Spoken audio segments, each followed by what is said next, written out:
sistem off grid atau mini grid, dan juga talis atau tabungan listrik. Dan ini biasanya disebut juga sebagai PLTS komunal.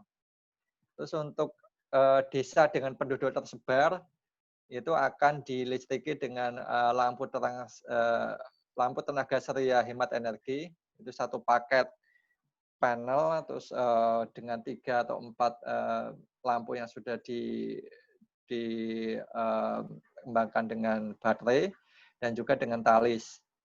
Dan mungkin ini adalah salah satu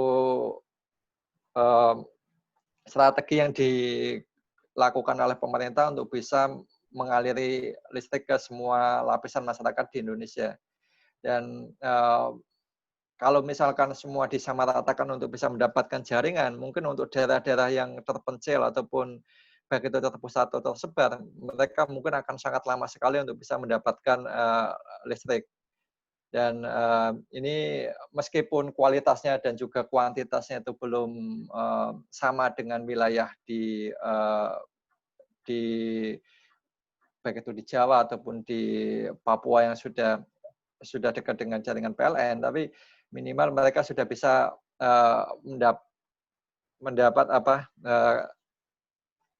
kehadiran negara buat mereka. Oke, setelah rasio elektrifikasi kita lihat sekarang target bauran EBT nasional. Kita punya target 23% di tahun 2025, di tahun 2019 target yang tercatat adalah 12,2%. Ada yang menyampaikan bahwa untuk bisa mencapai 23% di tahun 2025 itu bukan hal yang mudah, karena kalau secara dianalisa tren itu akan susah untuk bisa mencapai bauran EBT seperti itu. Cuma pemerintah masih optimis untuk bisa mencapainya. Yang mereka galakan adalah bagaimana mengganti PLTD pembangkit listrik dengan B30 atau mungkin ke depan B100, dan juga untuk bahan bakar listrik dengan biofuel.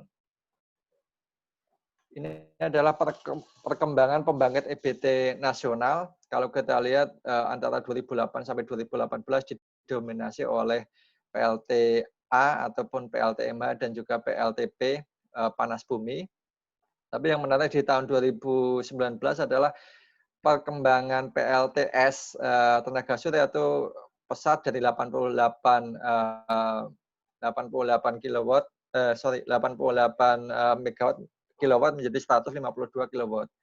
Dan ini tentunya satu pencapaian yang bagus dari pemerintah untuk bisa meningkatkan bauran dari PLTS. Oke, sekarang kita masuk ke potensi EBT di Papua dan Papua Barat. Oke, karena kita tadi tahu bahwa energi yang cukup penting dibutuhkan masyarakat adalah energi listrik, kita akan mulai dari peta sistem tenaga listrik di Papua dan Papua Barat. Kalau kita lihat di sini, sistem ketenaga listriknya adalah terpisah, tidak menyatu seperti yang kita dapati di Jawa ataupun di Pulau Sumatera. Dan di Papua Barat itu ada 6 sistem JTM, jaringan tegangan menengah, 20 kVA dengan beban puncak di atas 2 MW. Dan sistem terbesar adalah di sistem Sorong dengan kapasitas 54 MW dan beban puncak 45 MW. Tentu ini kalau kita bandingkan dengan sistem Jawa masih relatif rendah. Kalau di Jawa itu sistem di Jawa lebih dari satu pembangkit itu ada yang kapasitasnya sekitar paling besar itu sekarang 1000 MW. Dan kalau misalkan semua sistem Papua itu dilistriki dengan 1 MW dengan satu jaringan, itu pun juga mungkin akan lebih efisien. Cuma tantangannya adalah bagaimana untuk bisa menghubungkan setiap wilayah Papua dengan jaringan interkoneksi ini juga membutuhkan biaya yang sangat tinggi. Selain 6 sistem jaringan tegangan menengah, ada juga 39 isolator sistem di bawah 2 MW dan juga listrik perdesaan. isolator sistem ini biasanya disuplai oleh PLTD. Jadi PLTD kecil, dia mensuplai beberapa desa ataupun beberapa dusun. Dan untuk listrik perdesaan adalah biasanya menggunakan PLTS komunal. Kalau kita lihat di Provinsi Papua, ada 8 sistem jaringan tegangan menengah dengan 20 kV dengan beban puncak di atas 2 MW. Sistem Jayapura sekarang sedang digabungkan dengan sistem Genyem, itu sudah beroperasi saluran udara tegangan tinggi SUTET di 70 sampai 150 kV. Dan selain itu juga ada 57 isolator sistem di bawah 2 MW. Dan tentu kalau kita lihat untuk potensi EBT untuk bisa digunakan di masing-masing sistem, tentunya akan sangat beragam. Karena kalau kita lihat di wilayah Papua itu mungkin potensi EBT-nya mereka akan sangat besar. Tapi apakah demand-nya ada di situ? Ini yang menjadi dilema dari pembangunan. Dan semoga ke depannya untuk semua sistem ini bisa dihubungkan menjadi sistem interkoneksi besar, sehingga sistemnya akan menjadi lebih efisien dan juga untuk kehandalan sistemnya juga akan jadi lebih bagus. Ini adalah prediksi kebutuhan tenaga listrik di Papua dan Papua Barat. Kalau kita lihat di sini, pertumbuhan ekonomi di Papua dan Papua Barat cukup tinggi, dengan rata-rata di 8,3 dan juga 7,21. Ini lebih tinggi daripada rata-rata pertumbuhan ekonomi nasional. Ini tentu saja berita yang sangat bagus untuk teman-teman di Papua. Dan begitu juga untuk kebutuhan konsumsi listrik di Papua dan Papua Barat juga mengalami peningkatan. Dan diperkirakan akan ada penambahan lebih dari 190 megawatt beban puncak di Papua Barat dan juga 412 megawatt di wilayah Papua. Untuk di Papua Barat dan itu sudah termasuk kebutuhan untuk kawasan ekonomi khusus di Sorong dan juga kawasan industri di Bintuni. Oke, sekarang kita coba lihat potensi sumber energi EBT. Ini data yang saya dapatkan dari RUET, tapi ini saya tidak mendapatkannya langsung. Saya membaca dari satu institut yang mereka merangkum terkait dengan data RUET nasional. Di Papua itu mereka memprediksikan ada sekitar 26 gigawatt potensi EBT, yang saat ini terpasang adalah 20 megawatt. Dan di RUET itu ditargetkan ada pembangkitan EBT sebesar 265 megawatt. Di tahun 2009 PLN telah melakukan kajian untuk bisa mengidentifikasi pembangkit PLTA di Papua, dan mereka menyimpulkan ada sekitar 11 gigawatt potensi di 15 lokasi. Cuma kendalanya adalah sebagian besar potensi itu jauh dari pusat beban. Jadi ini juga menjadi dilema, karena ketika itu dibangun maka nilai keekonomiannya pun juga akan rendah. 26,6 megawatt sudah dilakukan FS dan DED di 4 wilayah, yaitu di Walasi, Bali, Kalimbumi, Warioto, dan Sanoba. Terus di dalam RPTL disebutkan bahwa PLTA Baliem sistem Wamena itu akan direncanakan COD ataupun commercial operation date tahun 2027.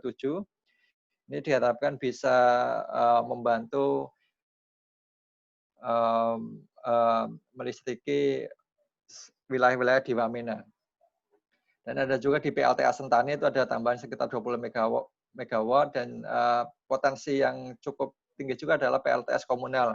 Karena wilayah Papua ini banyak desa-desa ataupun dusun-dusun yang mereka ada di remote area, jadi PLTS komunal ini menjadi solusi ataupun opsi solusi jika listrik dari PLN itu belum bisa masuk. Terus kalau kita lihat di Papua Barat, dari data ROWED disebutkan bahwa potensinya adalah sekitar 7,1 gigawatt dan target pembangkit EBT di tahun 2025 adalah 64 megawatt. Ada PLTA Mars Samson di Sorong yang berkapasitas 20 megawatt. Kalau sekarang untuk daya mampu itu 40 megawatt, jadi PLTA ini bisa diharapkan bisa memenuhi setengah dari kebutuhan listrik di Sorong. Saat ini statusnya adalah di studi kelayakan. Di Papua Barat juga ada juga potensi untuk panas bumi, yaitu di Makbon, Ranesiki, dan juga Keba di Manowari. Dan ini tentunya juga potensi ini belum digali lebih dalam ataupun dilakukan kajian. Dan mungkin kalau dari teman-teman ada yang minat untuk melakukan tesis ataupun skripsi itu bisa dijadikan sebagai opsi. Terus ada juga untuk PLTS komunal. PLTS komunal itu juga banyak juga dibangun di Papua Barat karena memang kondisinya belum semua daerah yang berpenduduk itu dialiri oleh jaringan listrik PLN. Jadi PLTS komunal ataupun PLTSHE adalah solusi untuk bisa memberikan listrik kepada masyarakat. Oke, sekarang kita lihat potensi energi terbarukan yang tidak habis, yaitu adalah tenaga surya. Kalau kita lihat di sini, ini adalah peta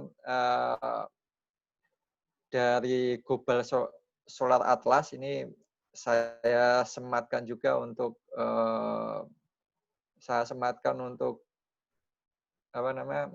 linknya ada di bawah ini. Jadi kalau teman-teman mau mengakses petanya bisa diakses di sini.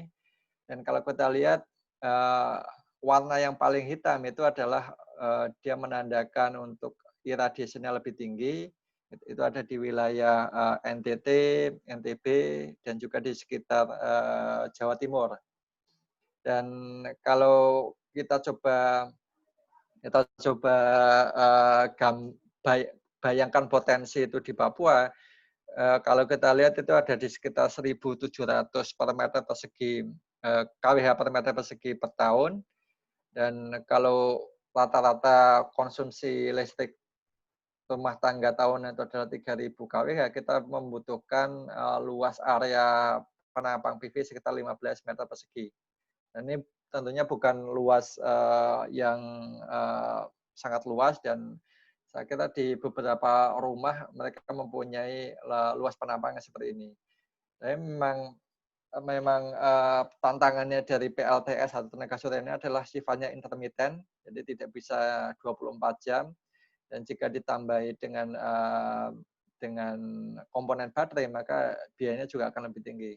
Tapi bisa juga ini dikombinasikan dengan PLT dengan listrik yang udah ada di Papua. Jadi untuk PLTS dari surya ini digunakan untuk pemenuhan kebutuhan siang, dan juga untuk listrik nanti digunakan untuk pemenuhan kebutuhan malam. Secara rata-rata kita lihat di seluruh wilayah Papua itu cukup bagus untuk potensinya, dan ini tentunya bisa digali lagi lebih dalam untuk bisa menyediakan listrik untuk warga-warga Papua yang ada di pedalaman. Ini gambar ini saya dapatkan dari paparan dari SDM bulan Februari kemarin. Jadi mereka mengidentifikasi ada sekitar 2,9 triliun potensi bisnis EBT di Papua, di mana di Papua Barat itu dibutuhkan investasi untuk penyambungan grid, terus juga untuk PLTS komunal, dan juga tabungan listrik di 259 desa. Di Papua itu dibutuhkan sekitar 2,1 triliun untuk bisa melistriki 649 desa. Dan tentunya dengan saya dengar bahwa dampak dari COVID saat ini ada beberapa dana yang seharusnya digunakan untuk pembangunan PLTIB itu akhirnya harus diserap kembali untuk digunakan untuk dana-dana kesehatan. Dan saya tidak tahu apakah dampak ini juga terjadi di wilayah Papua. Oke, sekarang kita lihat potensi angin di wilayah Indonesia ini adalah peta angin yang dikembangkan oleh ESP3. Jadi dulu saya juga bekerja di lembaga ini. Ini kami kembangkan bekerjasama dengan ESDM. Ini juga kita sematkan link ada di paling bawah. Dan di sini secara membahasnya adalah di dalam legenda kita bisa lihat semakin hitam atau semakin gelap legendanya, maka potensi anginnya semakin bagus. Kalau kita lihat di sini, wilayah-wilayah yang bagus adalah di wilayah Sulawesi, di bawah Papua, di bagian Merauke itu juga bagus. Dan saat ini sudah ada 2 PLTB yang dibangun, yaitu di PLTB Sidrap, itu sudah saya klik juga untuk lokasinya. Dan kalau kita lihat memang dari peta ini wilayahnya cenderung coklat dan di sini sudah terinstal sekitar 75 megawatt PLTB Bayu. Terus untuk di PLTB Tolo di Jinoponto itu juga sedang dibangun 60 megawatt. Itu juga kalau kita lihat potensinya juga cukup bagus di PLTB Tolo ini. Dan kalau saya perkirakan ini juga di Papua ini yang cukup bagus adalah di bawah Merauke. Kalau kita lihat ini yang paling bagus di Indonesia selain di wilayah Banten. Dan ini bisa digunakan untuk PLTB offshore. Memang kendalanya adalah biaya yang tinggi dan juga ketika demand itu tidak ada, maka nilai keekonomian pun juga akan rendah. Karena untuk bisa membangun ini kita biayanya akan tergantung dari investasi swasta. Di dalam Kepulauan Papua sendiri untuk potensinya tidak terlalu besar dan kalau kita lihat di bawah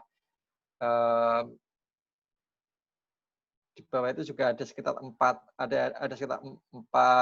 meter per sekon itu juga cukup bagus. Tapi kalau di bawah 4 meter per sekon itu biasanya hanya untuk PLTB skala kecil. Ini adalah potensi mikrohidro. Ini sayang petanya tidak terlalu jelas. Ini peta aslinya bisa didapatkan di Balitbank. Saya hanya mendapatkan ini dari presentasi kawan saya. Kalau kita lihat area-area yang hijau tua ini adalah area-area yang potensinya cukup tinggi. Kalau kita lihat di Papua, di wilayah Papua,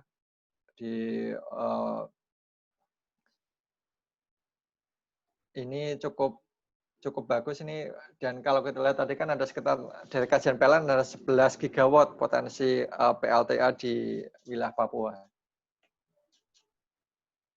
Oke, ini hanya sekilas untuk ini topik bahasan terakhir sebelum nanti kita mungkin saling diskusi. Jadi Indonesia ini dibantu oleh GIZ, mereka sudah mengembangkan peta remap, rural electrification map. Yang mereka sudah petakan adalah ada 406 PLTS komunal di seluruh Indonesia dan ini juga bisa diakses oleh teman-teman semua. Di bagian bawah ini saya sematkan link menuju ke sana dan di situ bisa didapatkan informasi siapa yang membangun, terus berapa kapasitasnya, terus kapan pertama kali dioperasikan. Dan ini ternyata sudah cukup banyak pembangkit-pembangkit yang dibangun di Indonesia dan ini bisa menjadi pembelajaran kalau teman-teman yang ingin mengembangkan minatnya untuk pembangunan pembangkit PLTS komunal ataupun PLTS untuk keperluan lain. Ini adalah PLTS terapung Cirata yang sedang dikerjakan, saat ini sedang dalam kajian kelayakan. Ini akan menjadi PLTS terapung terbesar di Asia Tenggara dengan kapasitas 145 megawatt peak. Ini tentunya kalau kita bandingkan dengan demand di Papua itu bisa menjadi solusi, cuma kendalanya adalah ini adalah PLT jenis pembangkit intermittent, jadi hanya bisa menyalurkan listriknya di siang hari. Jadi untuk bisa menggantikan listrik di malam hari harus ada sistem yang sama. Potensi investasinya adalah 147 juta US dollar dan salah satu keuntungan dari proyek ini adalah meningkatkan memperbaiki kondisi lingkungan waduk dan juga kualitas air. Karena di sana ada banyak keramba. Jadi bagaimana mengalihkan pekerjaan keramba di sana menjadi untuk kerja di keahlian di PLTS ini. Teknologi yang digunakan adalah kristalin dan diperkirakan akan dapat dibangkitkan 214 gigawatt jam per tahun energinya. Ini contoh aplikasi untuk PLTS. Ya, basicnya sih karena fotovoltaik itu dia mengkonversi cahaya menjadi listrik. Jadi kita bisa gunakan untuk apapun dan dengan menggunakannya langsung ataupun menyimpannya dalam baterai. Ini salah satu contohnya adalah untuk solar cold storage. Ini untuk penampungan ikan. Ini waktu itu saya proyeknya ada di Pacitan. Jadi kita membantu DKP di sana untuk menyediakan solar cold storage untuk nelayan. Dan ini cukup membantu nelayan juga karena misalkan mereka tidak punya lemari pendingin, maka biasanya akan dibeli oleh tengkulak dengan harga yang cukup murah. Dengan adanya solusi ini, maka ikan mereka juga bisa disimpan lebih lama. Yang kedua adalah jaringan internet satelit. Saat ini di banyak daerah yang akses listriknya sudah bagus, mereka sudah fokus ke industri 4.0. Tapi bagaimana kita dengan wilayah-wilayah yang tidak bisa teraliri dengan listrik? Apakah kita juga akan menunggu sampai PLN itu datang? Ternyata kita bisa menemukan solusi dari listrik satelit dan sudah ada beberapa provider yang mereka menyediakan satelit untuk internet dan kita bisa menggunakan fotovoltaik untuk menyediakan listrik untuk satelit ini. Terus yang ketiga adalah untuk penerangan jalan umum. Terus untuk solar water pumping ini juga menjadi solusi juga untuk penyediaan air bersih di pedalaman. Dan ini cukup sukses untuk solusi ini. Jadi di siang hari pompa ini akan mengisi air ke tandon dan tandon itu akan digunakan untuk penyimpanan untuk digunakan sehari atau 2 hari untuk warganya. Dan ini sangat simpel, jadi hanya pompa, solar panel, dan kabel, dan juga pipa. Dan ini sudah diimplementasikan secara luas di Indonesia. Terus tadi LTSHE, yaitu lampu tenaga surya hemat energi, itu juga bisa memberikan listrik awal ataupun pre-elektrifikasi kepada masyarakat yang ada di pedalaman. Meskipun kalau kita lihat jumlahnya belum mencukupi, misalkan untuk kebutuhan, misalkan untuk menggunakan radio, televisi ataupun yang lain itu, tapi minimal mereka sudah bisa mendapatkan listrik dari pencahayaan. Terus di selapan ini juga bisa dipasang di kapal untuk bisa menerangi ataupun membantu navigasi. Ini adalah contoh untuk aplikasi hidro. Jadi aplikasi hidro ini bisa dibedakan menjadi 2 untuk terjunan dan juga aliran. fungsinya adalah bagaimana merubah energi mekanik digunakan merubah menjadi listrik, dan ini cukup powerful karena kita lihat di beberapa daerah itu di Papua, khususnya di Papua, mereka punya potensi hidro yang cukup tinggi, dan ini bisa menjadi solusi untuk desa-desa di sekitar sana. Dan juga untuk pompa air ini juga Kincir ini bisa digunakan untuk memompa air dari wilayah yang rendah ke yang lebih tinggi. Oke, ini slide saya terakhir. Jadi salah satu solusi juga adalah untuk PLTBM, biomasa dari bambu. Ini adalah PLTBM pertama di Asia Pasifik, bambu pertama di Asia Pasifik di Pulau Mentawai, ya, di Pulau Seburo di Mentawai, dan ini cukup sukses proyeknya. Jadi kapasitas 700 kW menyediakan listrik untuk 1.233 KK. Dan bambunya itu adalah ditanam dan juga masyarakat juga mereka diberi kebebasan untuk menanam bambu dan nanti perusahaan akan membeli bambu dari mereka. Dan 300 kW ini dipasang di 3 wilayah dan ini cukup menjadi solusi yang bagus baik itu untuk lingkungan ataupun untuk ketersediaan. Dan jika dibandingkan dengan PLTD, mereka mengklaim bisa menghemat sekitar 14 miliar setahun dibandingkan dengan pembangkit PLTD. Ini tentunya solusi-solusi yang bisa diterapkan di wilayah pedalaman Papua sehingga minimal listrik bisa tersedia dengan baik, dengan kualitas yang cukup. Itu presentasi dari saya. Silakan kalau teman-teman semua ada pertanyaan.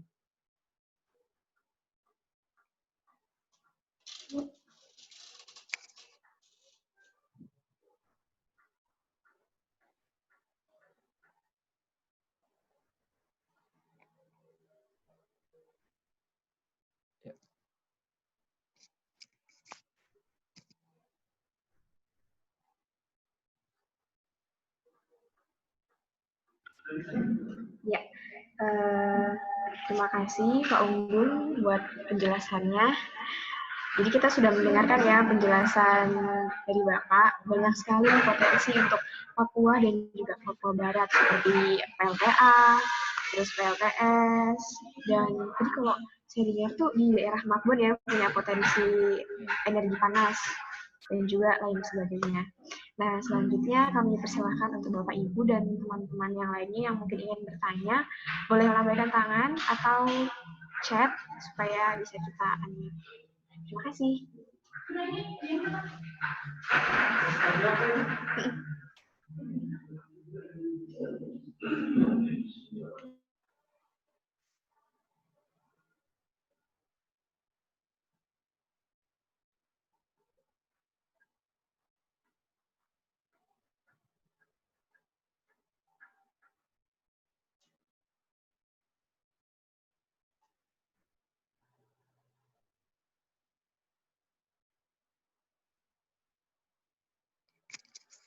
Ya, itu ada yang pengen bertanya, Mas Yasa Yasil.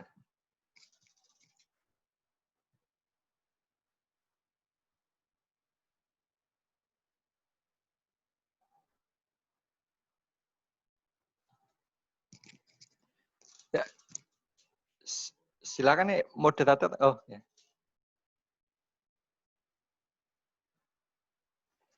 Ini ada pertanyaan dari Mbak Herningsih.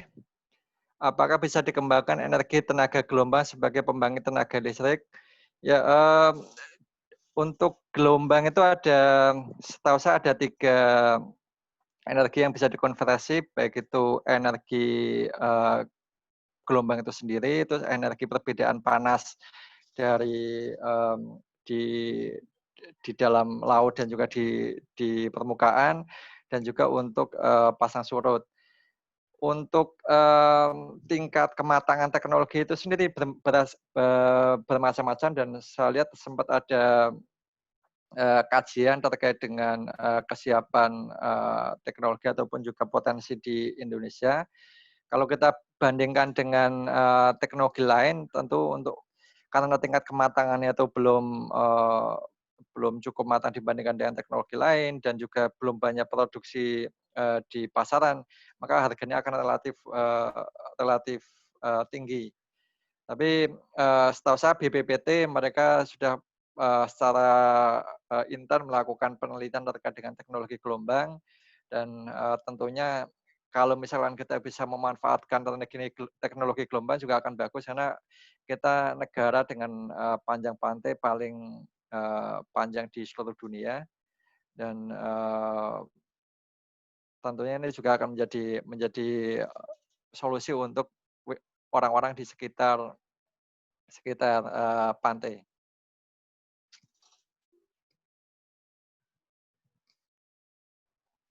Ini ada yang ingin bertanya tapi izin untuk buka mikrofon.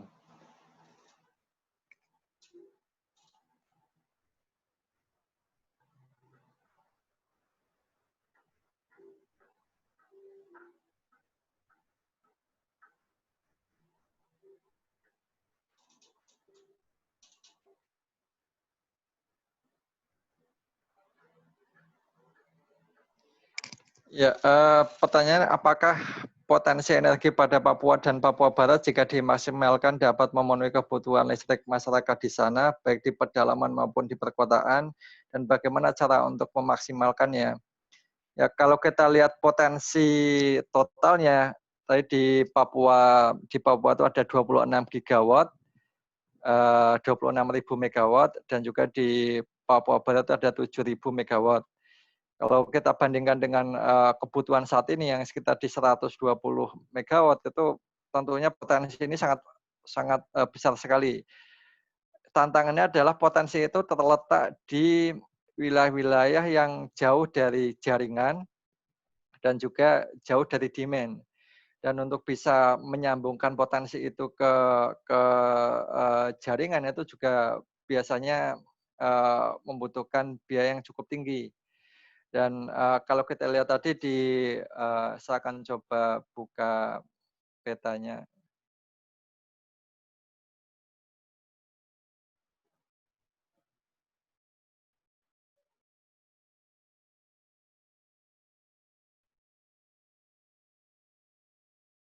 Ya.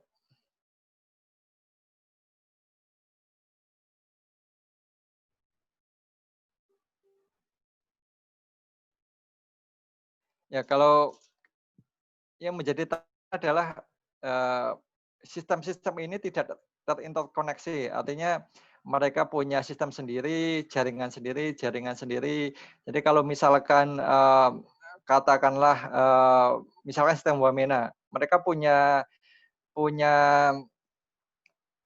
potensi yang dekat dengan sumber PLTA dan mereka bisa digunakan. Tapi kemungkinan kebutuhan mereka pun juga tidak akan tinggi. Untuk bisa memenuhi kebutuhan di Merauke ataupun Jayapura, maka perlu ada sistem jaringan interkoneksi yang ini untuk bisa mengoneksikan antara Jayapura, Genyem, dan Wamena ini bukan sesuatu yang murah.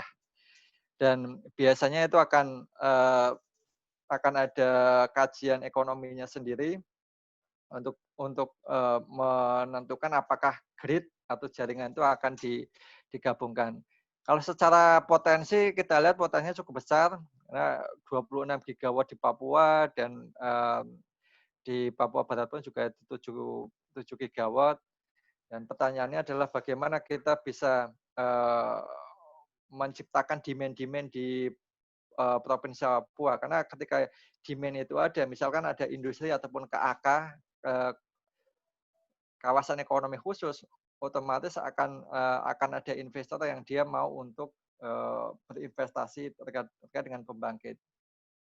Dan kalau kita lihat di sistem-sistem ini, kebanyakan pembangkitnya adalah PLTD dan PLT gas.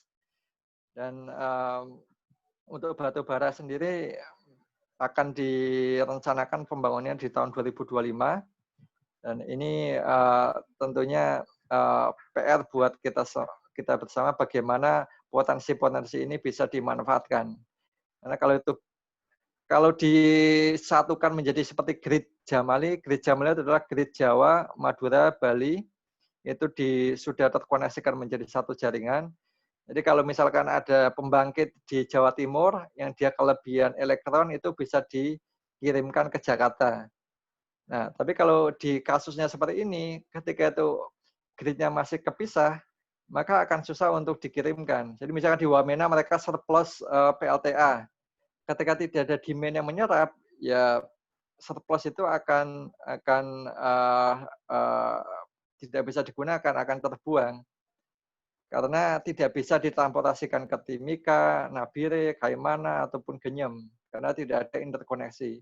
Dan ini tentunya PLN telah merencanakan untuk bisa menyatukan itu. Dan setahu saya untuk sistem Genyem sama Jayapura itu akan digabungkan.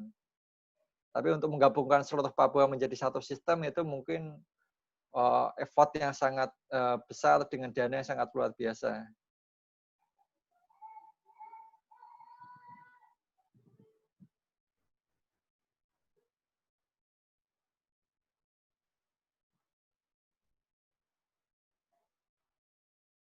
Oke,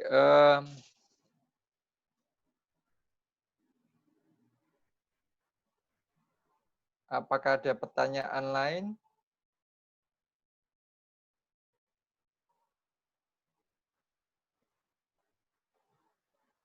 Ya, Pak Yeri.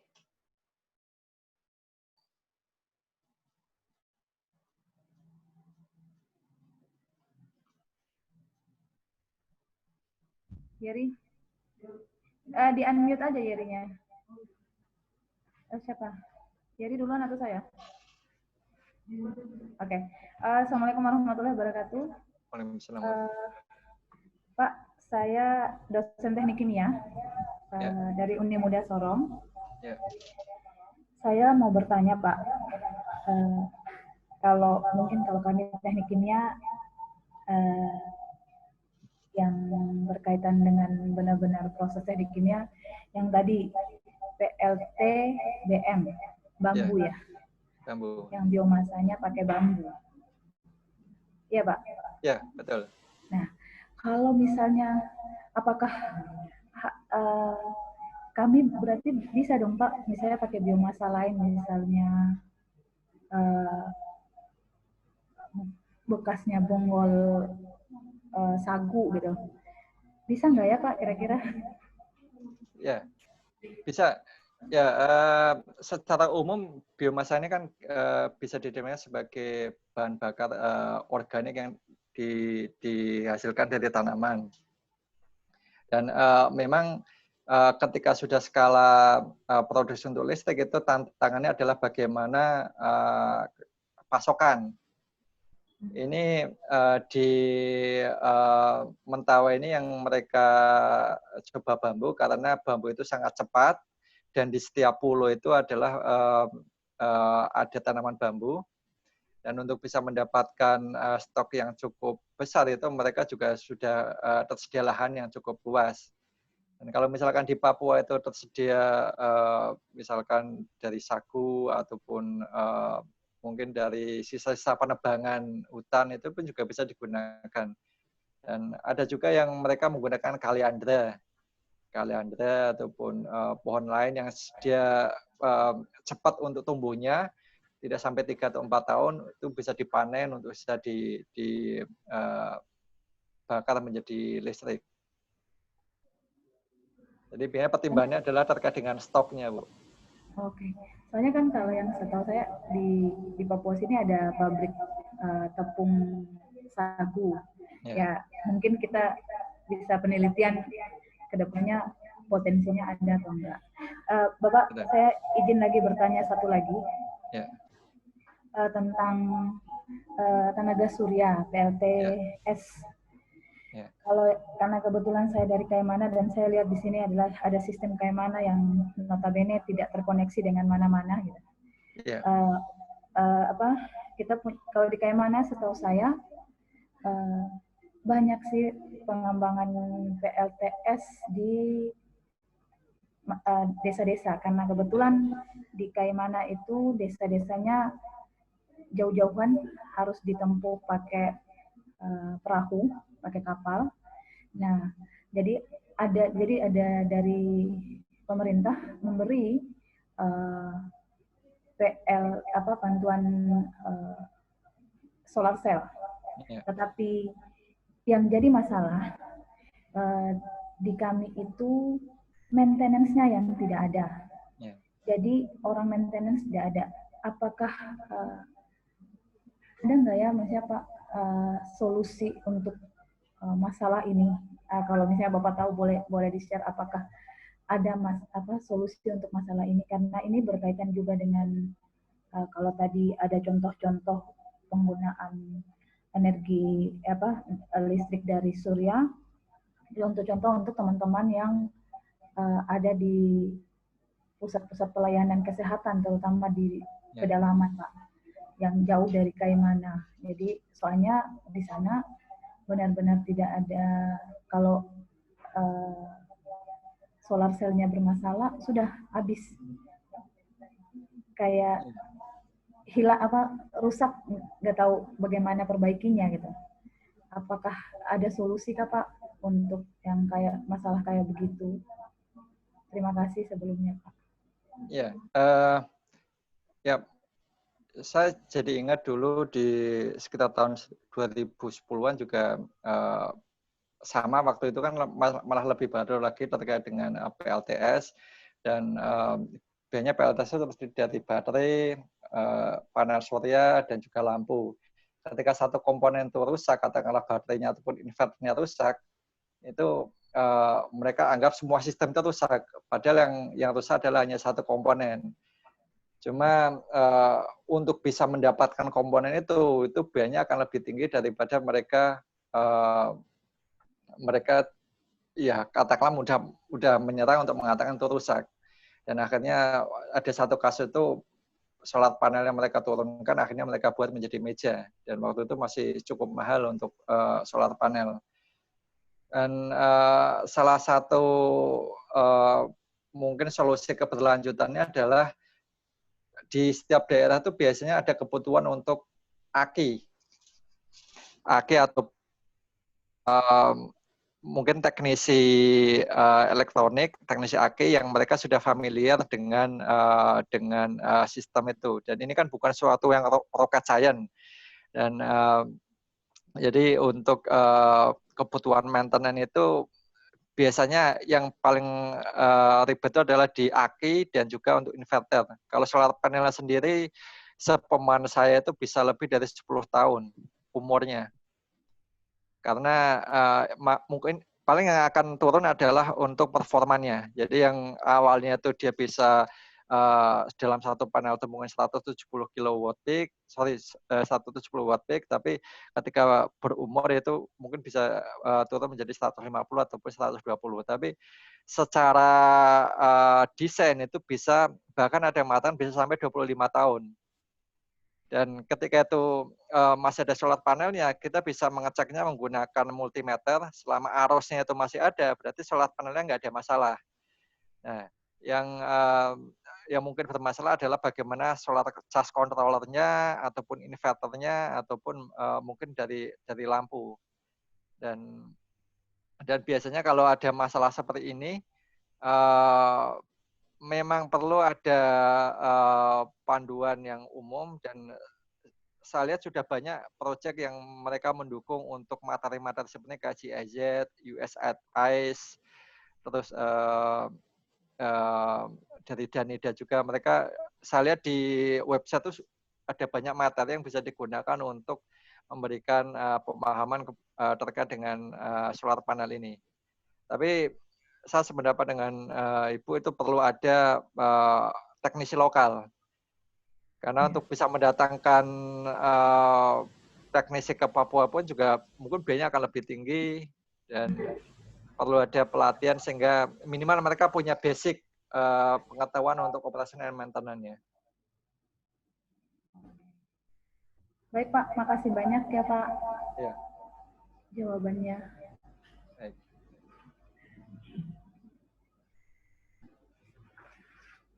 Ada yang mau tanya? Iya, ada tuh sudah dibaca. Oke,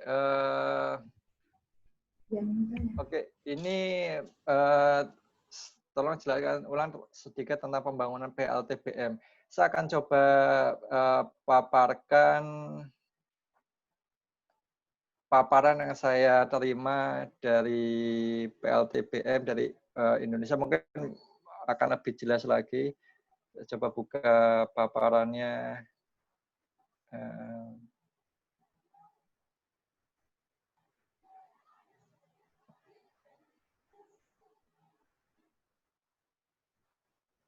Paparan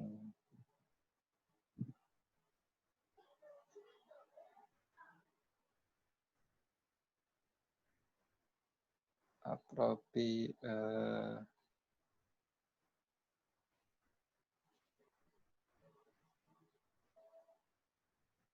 dan saya masih mencari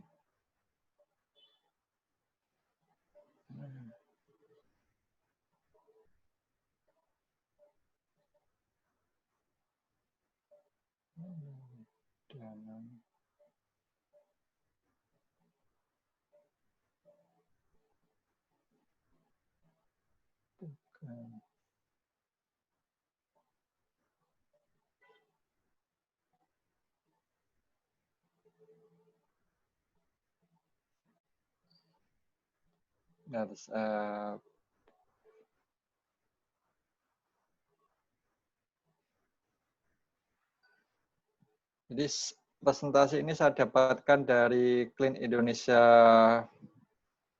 Power. Saya share paparannya.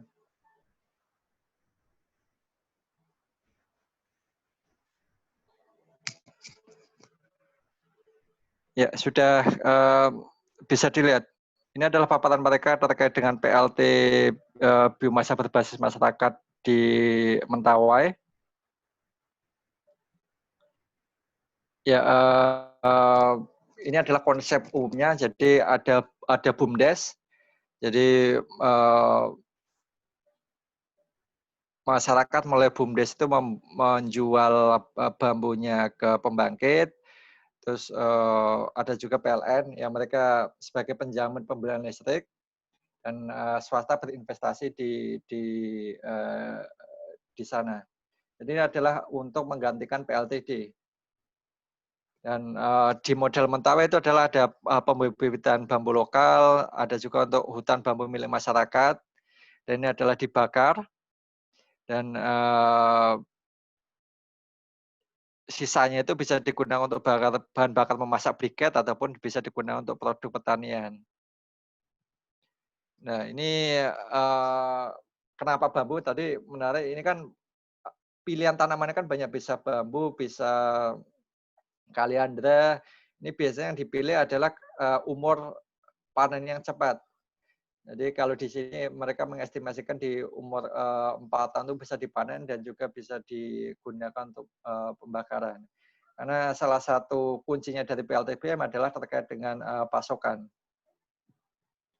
Ini masyarakat adat yang diberdayakan di pembangkit.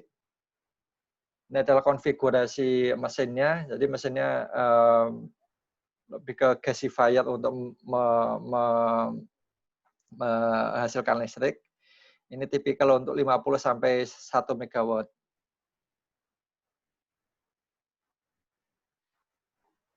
Ya. Jadi mereka menggunakan lahan yang bisa lahan kritis ataupun lahan yang tidak ditanami lagi.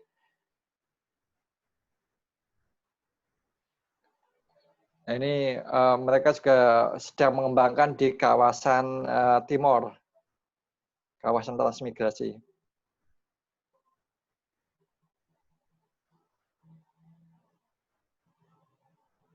Jadi kalau kita lihat dari flow-nya itu memang dia seperti kayu biasa, jadi dibakar, dari pembakaran itu maka akan langsung menghasilkan listrik. Jadi sifatnya untuk syngas, bukan untuk PLTU.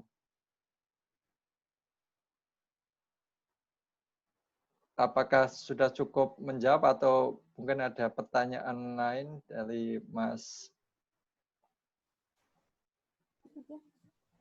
Oh ya, Pak Yeri, apakah ada pertanyaan lanjutan, toh?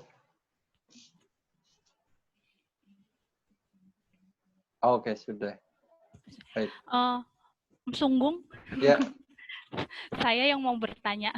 Oh ya, monggo. Ini sebenarnya menurut saya materinya untuk tema ini sangat menarik. Makanya mungkin publikasi ke teman-teman mahasiswa yang kurang, padahal sudah lebih dari seminggu kan. Tapi setelah penjelasan ini, menurut saya ini benar-benar menarik. Karena potensi dari akses ke Papua ini benar-benar ternyata besar sekali gitu kan.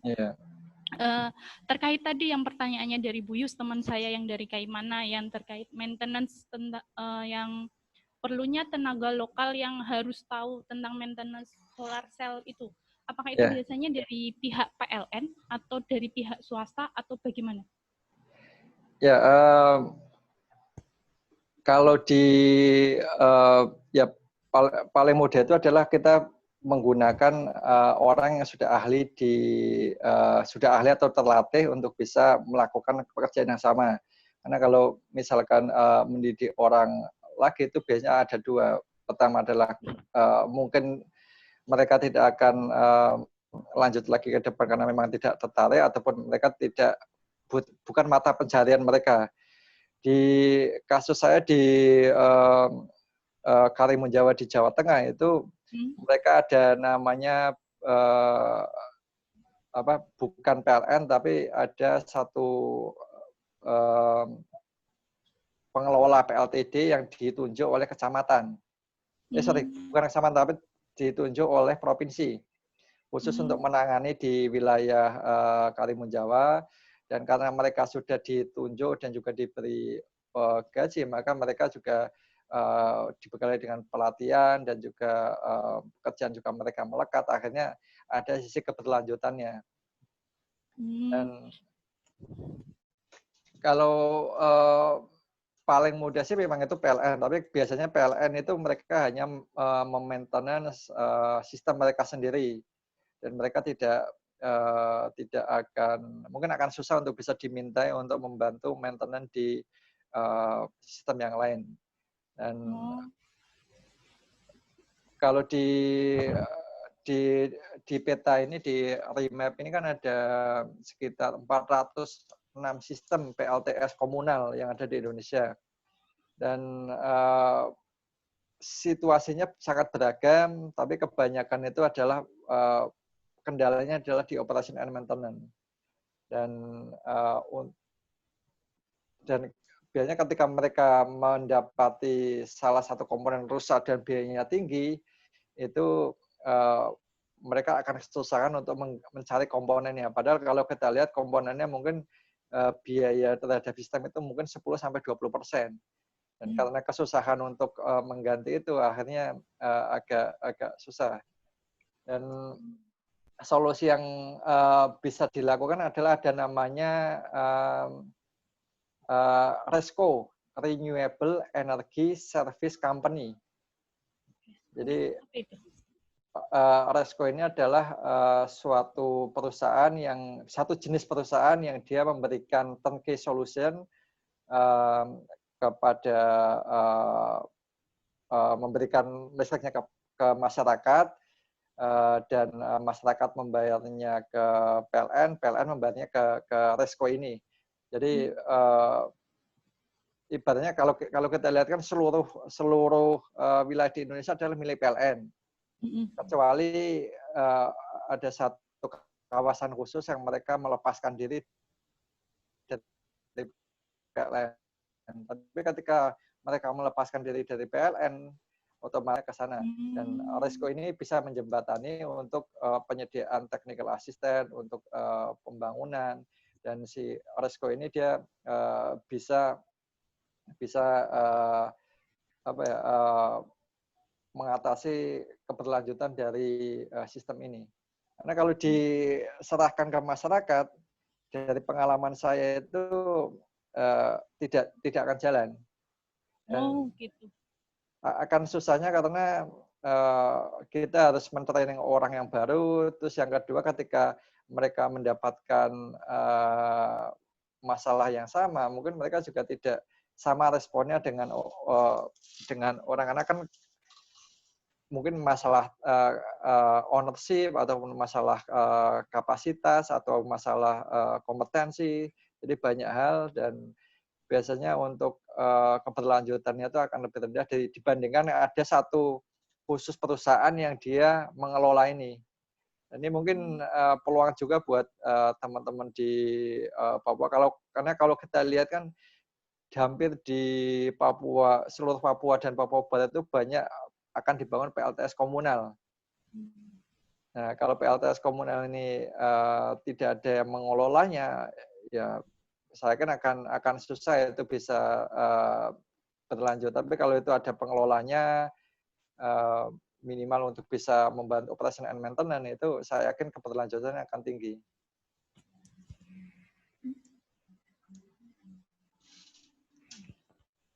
Mas Sungguh mau tanya, untuk yang PLTS komunal ini dia di bawah Pemda atau yang punyanya Mas Sungguh ini di mana, di UNDP atau bagaimana?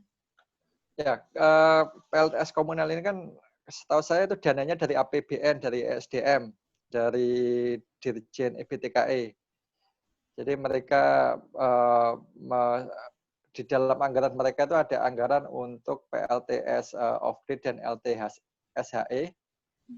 Itu digunakan untuk melistriki daerah-daerah yang jauh dari PLN. Dan ini sifatnya nanti akan serah terimakan ke Pemda. Jadi dari pemerintah diserah akan diminta untuk menganggarkan biaya operation dan maintenance. Dan kadang-kadang ada lag juga di dalam penyerahan ini, dan di beberapa kasus itu ketika diserahkan itu kondisinya sudah tidak bagus lagi, dan Pemda pun juga mereka sedikit enggan untuk menerima karena bukan menjadi aset tapi menjadi beban. Ada juga yang mereka dari Pemda itu diserahkan kembali ke BUMDes, jadi Badan Umum Milik Desa, yang dia ditugasi untuk melakukan operation and maintenance. Nah, BUMDes ini dia bisa menunjuk tenaga teknis yang ditugasi untuk operation and maintenance. Dan kalau BUMDes ini jalan, ini juga akan sangat bagus, karena selain untuk operation and maintenance, BUMDes ini juga bisa menarik iuran dari masyarakat. Nah, ketika itu ada iuran, otomatis operation and maintenance ini juga akan berjalan. Sebenarnya menarik juga ya untuk mengetahui birokrasi yang PLTS yang apa ini tadi komunal ini, dari BUMDes bahkan sampai tingkat paling bawah pun bisa dilibatkan gitu ya, Mas Mbok. Ya, dan sekarang kan ada dana desa, itu pun juga bisa digunakan untuk baik itu pendampingan ataupun untuk mungkin sebagian operation and maintenance ya. Karena dengan adanya dana desa ini kan desa itu bisa punya kemandirian untuk baik itu mengelola dananya ataupun untuk memberikan akses listrik ke masyarakat. Dan kita lihat tadi kan target pemerintah kan 100% elektrifikasi di 2020. Jadi selain itu ada top down, dari bottom up itu juga perlu ada usulan dari Pemda ataupun via DPRD atau DPR, sehingga masyarakat di pedalaman itu juga mereka bisa mendapatkan listrik.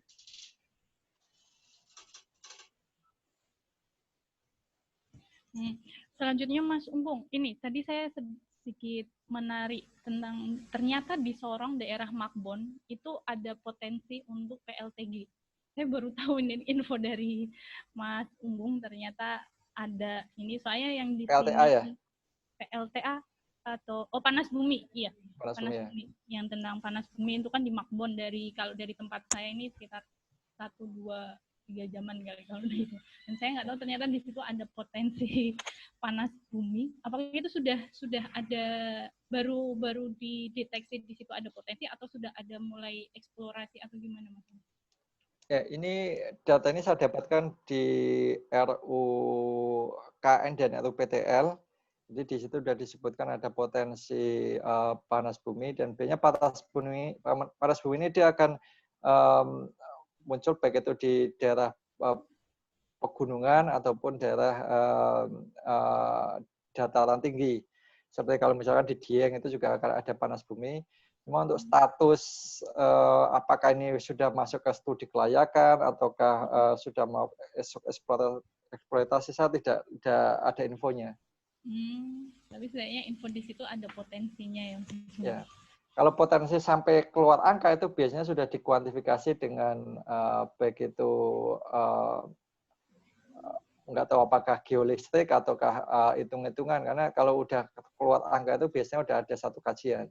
Oh gitu. Ya. Iya, sudah saya cukupkan untuk dari saya. Maksudnya saya mau bertanya. Ya. Bisa dikembalikan ke moderator atau enggak ke teman-teman yang lain mau bertanya?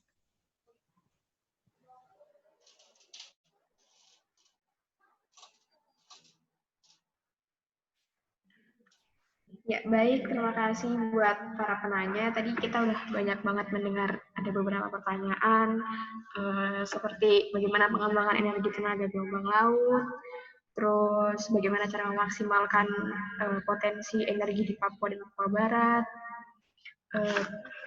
Kendalanya mungkin biaya ya, dan juga pengelolanya. Mungkin ada yang masih ingin bertanya lagi?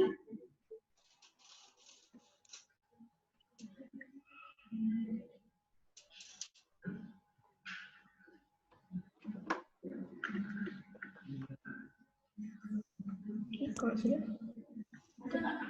nggak ada. Benar. Mas Unggung, Ya. materi yang dipaparkan tadi kan yang diberikan yang dari Mas Unggung. Ada materi yang bisa di-share lagi kan? Ya, nanti bisa saya kirimkan ini ya. Ya. Ya. Makasih. Ya. Nggak ada, Bu.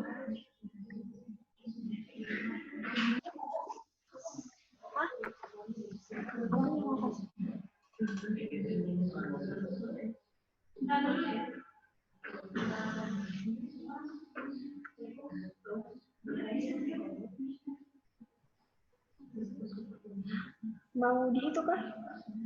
Mas Unggung, saya nanya lagi. Oke. Ini berkaitan dengan yang tadi tentang EBT yang sumbernya dari angin. Ya. Kebetulan saya kayak mana tuh posisinya di bawah, di selatan. Kalau dari peta tadi agak, maksudnya di ujung-ujungnya lah. Cuman kalau kami musim timur kayak begini, kalau kami di sini istilahnya musim timur Pak, musim timur kayak begini anginnya luar biasa. Dan andaikan kita tahu potensi angin yang sudah penting, kita harus kemana? Apakah seperti tadi jalurnya ke Pemda, ataukah melaporkan kemana? Ya. Kalau yang saya tangkap tadi apa? Potensi angin gimana Pak? Maaf, tadi kurang jelas.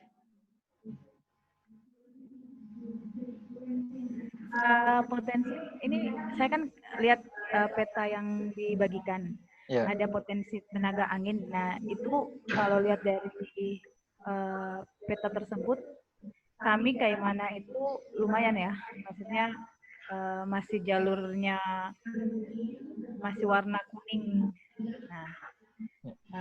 Nah itu apakah kalau misalnya dari kami punya potensi kayak mana itu, apakah bisa sumber listrik dari angin juga bisa dikembangkan? Kalau memang bisa, kalau misalnya di studi bisa, studi kelayakannya bisa, kami harus melapor kemana? Apakah di tempat Pak Unggul ataukah ke Pemda? Ya, oke. Mungkin sedikit memberikan informasi terkait dengan metodologi pengembangan peta ini.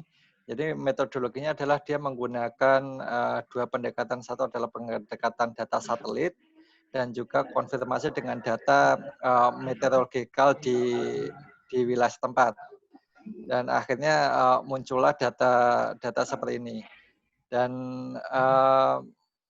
yang menarik adalah untuk bisa memutuskan pembangunan PLTB di satu wilayah itu biasanya diperlukan survei sekitar 1-2 tahun dengan data meter di lapangan. Ini juga dilakukan di PLTB Sidrap dan Tolo. Tapi dari sini kita bisa lihat bahwa potensi itu ada di cukup besar. Dan kalau boleh menyarankan itu Ibu mungkin bisa ke dinas ESDM di provinsi, karena biasanya potensi-potensi ini akan dibahas ataupun diidentifikasi pada saat pengembangan RUED, Rencana Umum Energi Daerah. Jadi dalam pengembangan RUED ini biasanya itu akan diidentifikasi kegiatan atau prioritas apa saja yang akan dilaksanakan, dan biasanya kalau udah skalanya investasi seperti Sidrap dan Tolo itu investor lokal yang mereka akan secara aktif untuk menjadikan proyek ini jalan. Tapi kalau kasusnya di Papua kan menariknya karena demand-nya itu masih rendah, sehingga bagaimana untuk menciptakan proyek ini bisa dilaksanakan, ya saya yakin yang bisa mendorong adalah Pemda. Jadi mungkin saran saya adalah ke dinas ESDM dan minta untuk dilibatkan dalam pembahasan RUED. Setahu saya RUED masih didiskusikan dan belum disetujui, Bu.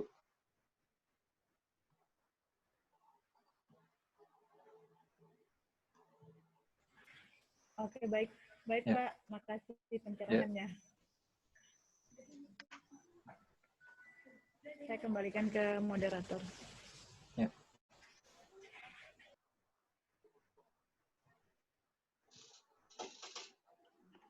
Ya, tadi kita sudah menyimak banyak informasi dari penjelasan Pak Anggun dan juga dari para penanya. Terima kasih banyak untuk Pak Unggung, untuk para penanya, Bapak Ibu dan teman-teman yang sudah bergabung dan juga berpartisipasi. Mungkin itu dari saya. Saya kembalikan ke host, ke MC untuk menutup.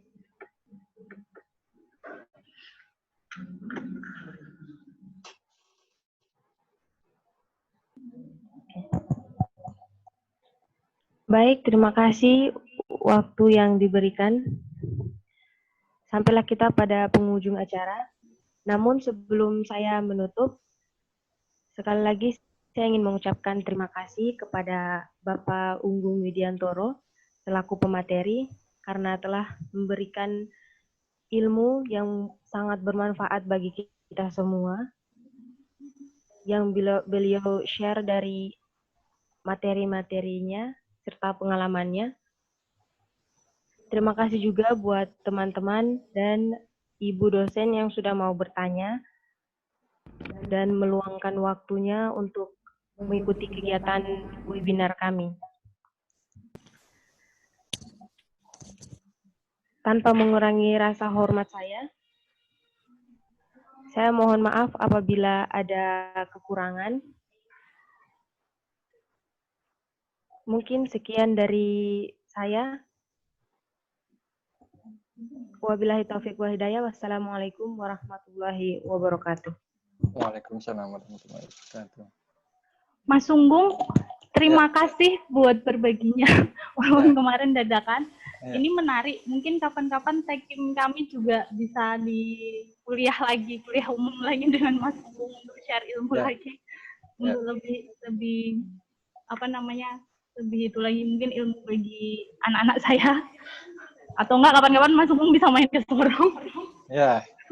Saya belum pernah main ke Papua. Semoga bisa main ke Papua. Ya.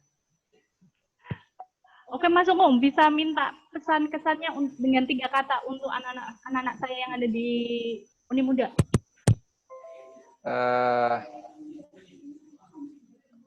Apa? Ya. Bingung, Mas Umum.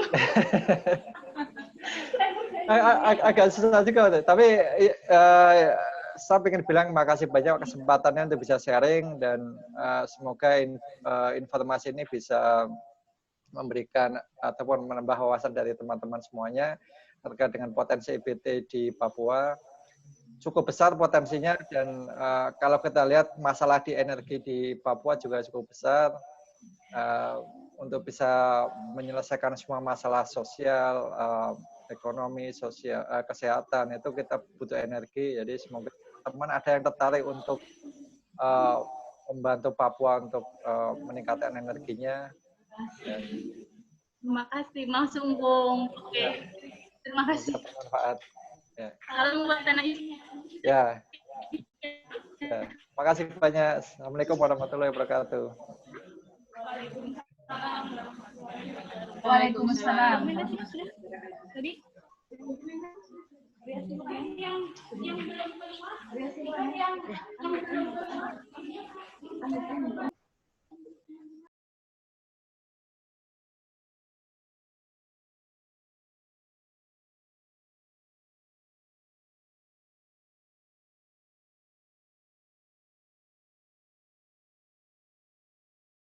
Ya, terima kasih buat teman-teman dan Bapak Ibu. Untuk yang ingin menanyakan soal e-sertifikat dan juga materinya, boleh menghubungi kontak personnya. Terima kasih.